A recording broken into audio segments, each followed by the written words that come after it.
In the 1970s, Lee Radziwill was due to walk down the aisle and marry hotelier Newton Cope.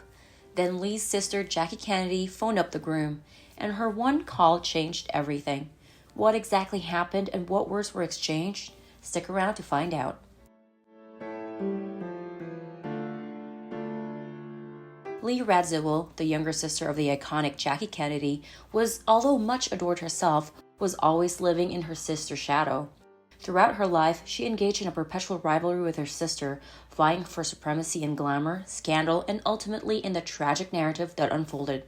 Prepare to immerse into the not-so-fairy tale life of Lee Radziwill, the American princess. Long before ascending to the status of a princess through marriage, Lee Radziwill basked in her role as a true American royalty. Her father, the formidable blackjack Bouvier, navigated the cutthroat world of New York City stockbrokers, while her mother, Janet, epitomized the classic beauty of East Coast socialites. You can definitely say that she was born with a silver spoon in her mouth. Yet despite the seemingly idyllic and fantasy-like aspect of Lee's childhood on Park Avenue, the Bouvier family harbored a darker reality.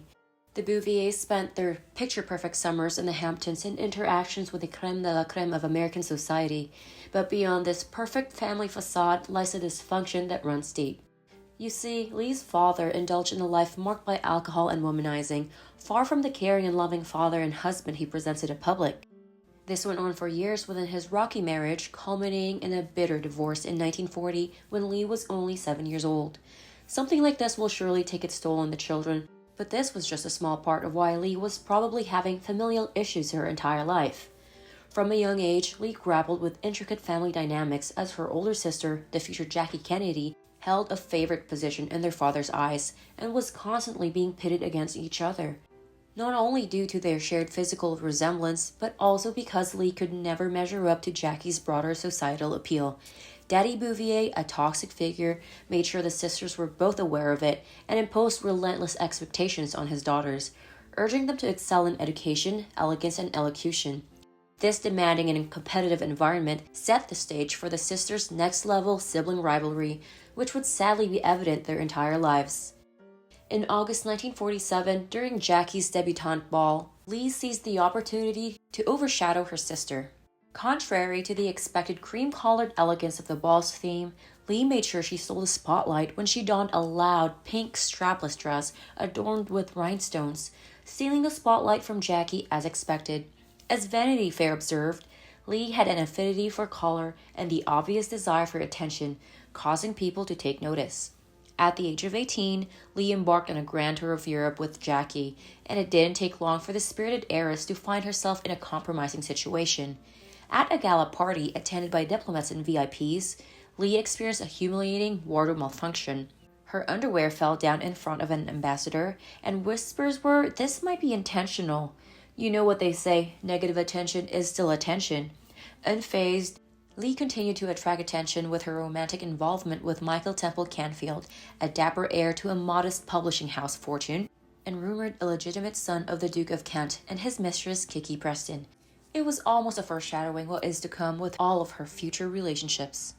On April 18, 1953, a 20-year-old Lee exchanged vows with Michael Canfield at her stepfather's Marywood estate. While the wedding exuded the Bouvier's renowned taste, it was marred by unsettling revelations from Lee's family, expressing doubts about the marriage's longevity. As her stepfather put it while talking about Michael Canfield, he'll never be able to afford her. Lee, driven by a desire for independence, admitted marrying hastily, and later confessed that she had gotten hitched mostly because I couldn't wait to be on my own. That is not a good sign, so amid their impending marital issues that everyone could see from a mile away, Lee had something else to worry about. The next blow to their sibling rivalry came from Jackie, who married John F. Kennedy less than a year later. This supposedly further intensifying the jealousy from Lee, as Kennedy surpassed her husband in looks, grace, and more importantly, wealth. On top of this all, settling in London with Canfield, Lee grappled with the cruel tragedy of their fertility struggles and Canfield's escalating dedication to alcohol. Despite his imperfections, Michael remained deeply in love with Lee and was determined to salvage their relationship. In a moment of desperation, he implored Jackie Kennedy, who was visiting, to reveal what could win back his wife. Jackie promptly responded, "Acquire more wealth, Michael." When Canfield argued that he already earned a good income, Jackie retorted, "No, Michael, I mean real money." Without a substantial trust fund, Michael Canfield's bloodline fell short of meeting Lee's expectations, prompting her to move on to someone more financially endowed. Amid the disintegration of her marriage to Canfield, Lee dealt a ruthless blow to her husband. In the late 1950s, she initiated an affair with a sophisticated and worldly Prince Stanislav Albrecht Radziwill, a Polish aristocrat known for his love of glamorous parties, almost as much as Lee did. However, this only spelled further troubles for the socialite.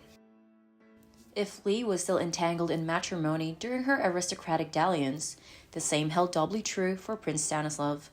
Not only had the prince's previous marriage to a Swiss heiress ended, but he was presently married to another heiress, Grace Cullen, when he crossed paths with Lee for the first time. Nevertheless, all prior commitments were about to be discarded. Ultimately, the escalating drama with this jet-setting social circle led to Lee ending her marriage with Canfield, and Prince Stanislav also parting ways with his spouse. In 1959, Lee legitimized her relationship with the nobleman by marrying Prince Stanislav, officially attaining the title of Princess Lee Radziwill. However, the reality hardly mirrored her picture-perfect aspirations. Initially, the new princess commenced her marriage in regal fashion. Lee and Stanislav settled in 4 Buckingham Palace, an elegant mansion conveniently located near Buckingham Palace and the Queen herself. Additionally, Lee fulfilled her desire for a child, welcoming a son named Anthony. But as you may have guessed by now, this still won't be enough for Lee, and their ill-started relationship will also not end well. In 1961, Lee received life-altering news. John F. Kennedy had secured the presidency, and her sister Jackie, at just 31 years old, became the First Lady of the United States. Jackie's move into the White House eclipsed all of Lee's modest English estates. It seems that whatever Lee does, Jackie can just do better naturally and with grace. John F. Kennedy's inauguration marked a significant moment in American history, but it lacked one important attendee, Lee Radziwill, his sister-in-law. Yes, Lee chose to remain in London while the celebrations unfolded, officially citing the need to care for her premature-born daughter, Tina. Unofficially, many believe jealousy played a substantial role, and honestly, it was no surprise at all. Although Lee's family had always considered her the attention-seeking and adventurous sister, more stylish than Jackie, something she took great pride in, the tables have now turned. Jackie emerged as an American fashion icon as a first lady, ironically with Lee contributing to this image. Lee took it upon herself to dress Jackie, often sneaking French Givenchy dresses into the White House, despite President Kennedy's insistence on American designers. During the highly successful Paris trip in 1961, Lee curated Jackie's Givenchy wardrobe. It makes you wonder if she ever regretted that. Because by 1962, after numerous successful international tours, Jackie had outshone Lee in style and celebrity power. Photographer Cecil Beaton quipped that Jackie is still the most photogenic person in the world, infinitely more so than her infinitely more beautiful sister, Lee Radziwill. It was a backhanded compliment, emphasizing the sisters' escalating rivalry once more. People just seemed to compare them endlessly, intentionally or not. It appeared that the sisters' rivalry had reached its peak, but as life would have it, it would still worsen. As Lee remained in her sister's shadow, her personal life unraveled. Her marriage to Stanislav faced turmoil, with the prince engaging in affairs and driving Lee into the arms of other men. The scandal was already intense, and then Lee made a disastrous choice in a lover. While Jackie resided in the White House, Lee formed a connection with the obscenely wealthy shipping magnate Aristotle Onasis. Yes, you heard it correctly. Before Jackie's notorious marriage to the Greek tycoon, Lee had found him first. Unfortunately, that would not bode well with the sisters and would be the final straw in their relationship later on in life. When Princess Radziwill embarked on yachting adventures with Onasis, the businessman was already entangled in a slew of controversies. His notorious affair with the married opera diva Maria Callis had set Europe abuzz, and this liaison continued as he and Lee kindled their flame. Callis had strong opinions about his affair despite her own indiscretions. Maria Callis was not known for her kindness, and she expressed intense disdain for Lee Radziwill. A friend recalled her sharing, "I never disliked Jackie, but I hate Lee. I hate her." So at least in this aspect, Lee seemed to have an active edge over Jackie, that's for sure. In 1963, Lee made an effort to provide solace for her sister, only to face a major setback. That year, Jackie suffered the loss of her newborn son shortly after birth. In an attempt to aid her recovery, Lee arranged for Onasis to invite the grieving First Lady to his expansive yacht for some family relaxation. This gesture would eventually backfire years down the road, but who could have known? While the visit appeared innocent, Onasis, upon their departure, bestowed an insulting gift upon Lee. While Jackie received a substantial diamond and ruby necklace, Lee was gifted a set of insignificant bracelets, a disparity that did not escape Lee's notice, leading her to dismiss them as dinky little things, and once again overshadowed by her sister. On November 22, 1963, the unimaginable occurred. Harvey Oswald assassinated John F. Kennedy, plunging Lee and her family into turmoil. Lee hurried to be by her sister's side, leaving a note on Jackie's White House pillow expressing condolences. Yet, far from overcoming her sibling insecurities, Lee's actions during this challenging time indicated otherwise. In the aftermath of the tragedy, Lee made a troubling admission. During a conversation with her friend Cecil Beaton, she confessed that assisting Jackie during this critical moment was hell. Jackie had even slapped her in a fit of rage and grief. Yet, Lee's understanding about the situation was far from compassionate. As was their typical dynamic, the Bouvier sisters descended into toxicity even amidst the chaos. In a remarkably unsympathetic move, Lee complained that Jackie can't stop thinking about herself and never feeling anything but sorry for herself. The tone-deaf response was why people in their circle allegedly felt that Lee secretly reveled in her sister's misfortune. And this might not be that far-fetched, as years later, Lee shockingly viewed Kennedy's demise as a positive development, for herself at least. According to her, Kennedy's violent death liberated her from the societal expectations enforced by both the White House and the Kennedy family. She remarked, "There were so many things I couldn't do when my brother-in-law was president. Finally, I'm free." Following the tragedy, Lee and Prince Stanislav established themselves in a prominent Fifth Avenue residence, embracing a lifestyle that most New Yorkers could only dream of.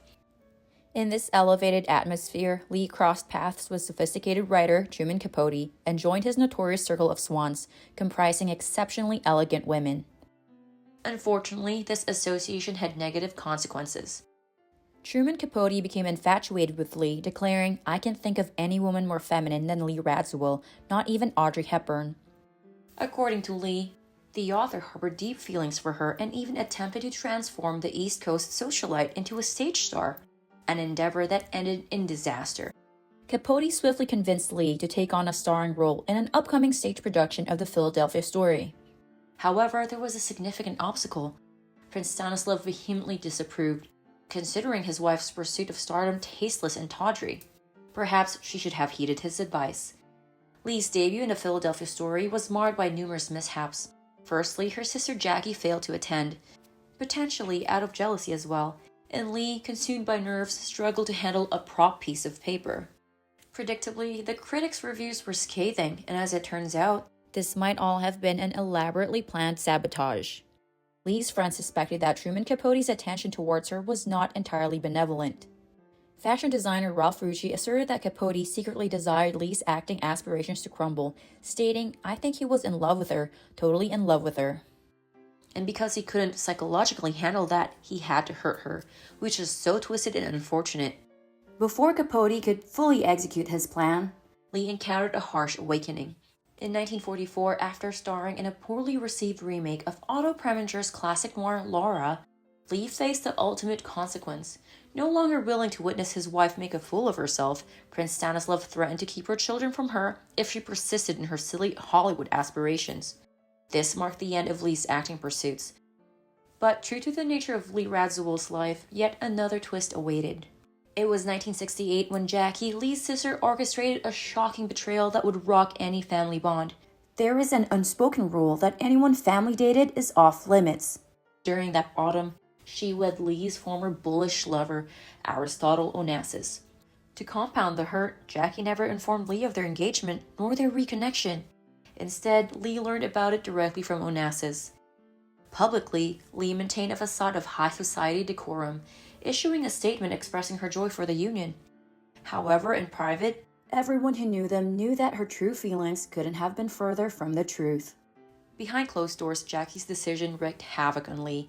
Distraught, she reportedly called up her frenemy Truman Capote, pouring out her heart over the phone, questioning how could she do this to me. This event marked the final blow to their relationship, and the sisters never managed to regain any true semblance of their closeness. If anything, their dysfunctionality only deepened. Still reeling from Jackie's treachery, Lee threw herself into a new affair, this time with her husband's associate, Peter Beard.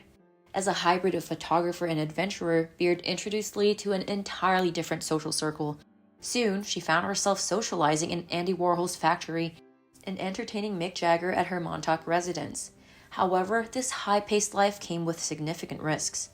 In 1974, Lee's fairy tale came to a devastating end.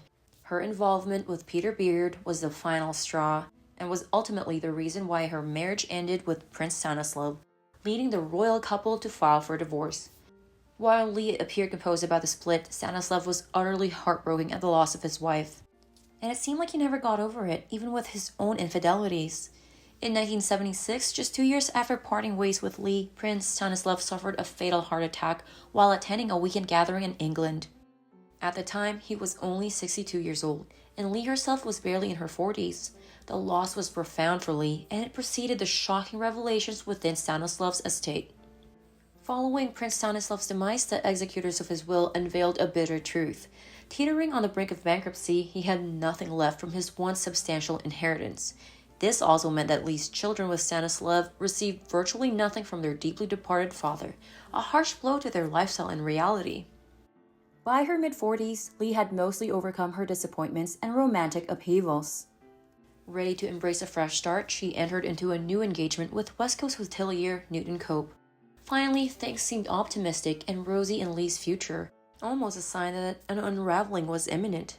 Despite Cope and Lee enjoying a loving and stable partnership, a persistent issue arose. Lee's older sister, Jackie.